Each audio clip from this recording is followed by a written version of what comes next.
Hi, I'm Iridium. Hope you're doing all right today. It's album review time, and we've got Saffire and Taming the Hurricane. This is coming out on the 29th of April, so I got this one really early from the record company Rock of Angels Records, so thanks to those guys for sending me this. This is a Swedish band. It's their fourth album. This is melodic hard rock, and man, this album hits hard. It's fucking brilliant.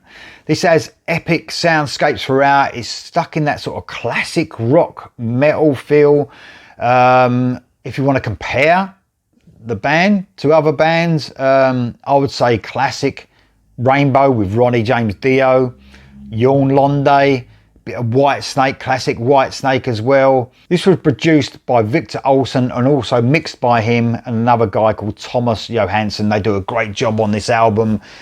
You can hear everything so clear. It's a real sort of, not one of these modern formulaic productions. It has a sort of a real sort of band feel to it. I love the sound of this album.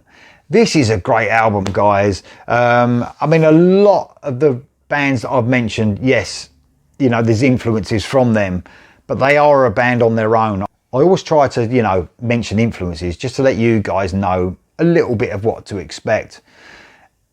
An absolutely brilliant album. Let me run you through the guys in the band. You've got Victor Olsson on the guitar. He's the main songwriter for this band. You do get help. He does get help, I think, from the vocalist as well. But man, what a guitarist. Absolutely superb guitarist. Stuck in that classic rock vein again as well. And obviously to play this sort of music, you've got to be a brilliant guitarist as well. He does an excellent job throughout this album. You've got Ephraim Larsson on the drums. He's a new addition to the band. Apparently in the past, this band have done a lot of swaps in their band members. He is the newest addition. He's a great drummer, along with Magnus Carlson on the bass. Great rhythm section, just tight as you like, absolutely superb. Tobias Janssen on the vocals. He has got a brilliant voice, guys. I love his lower range, but he's got a soaring voice as well. He hits the more aggressive parts. He really reminds me a little bit of Dio, Jorn Londe, those vocalists. Absolutely brilliant, excellent vocalist. And you've got Dino Suzik also on the keys. Keys are quite prominent at times in this.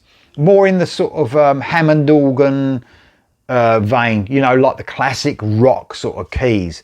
But it does do different stuff throughout. But it's not dominating the music. I'm not a huge Hammond organ fan, but so it never sort of bothered me. It was always a good addition to this album.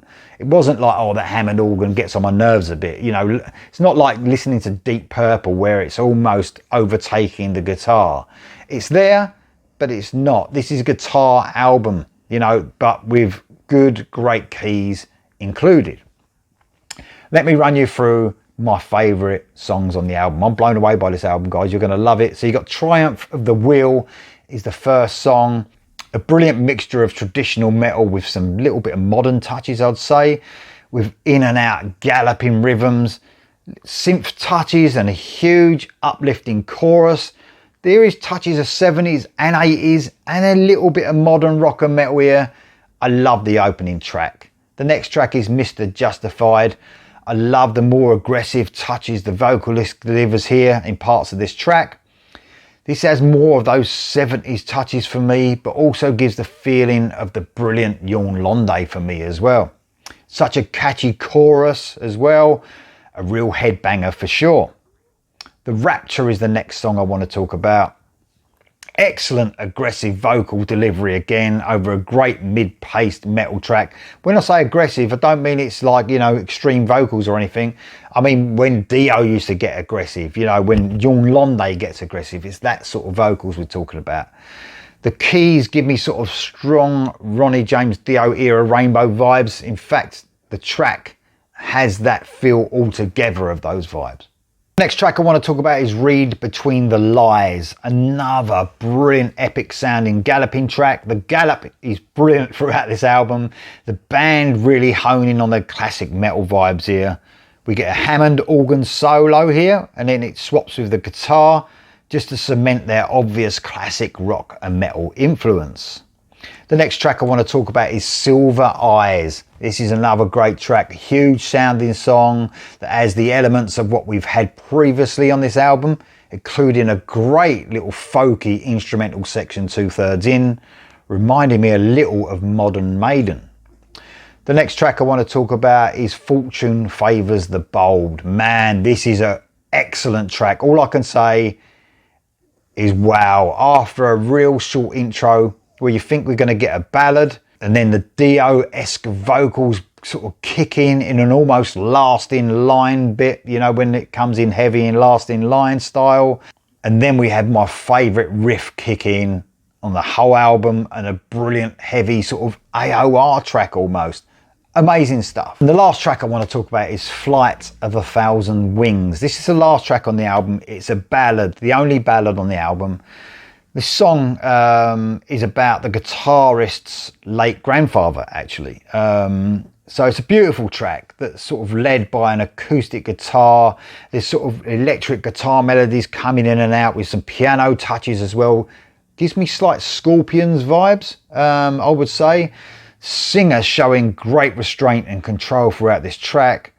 A great ending to a great album. I do like it when albums sometimes end on ballads. I think it just tops off an excellent album.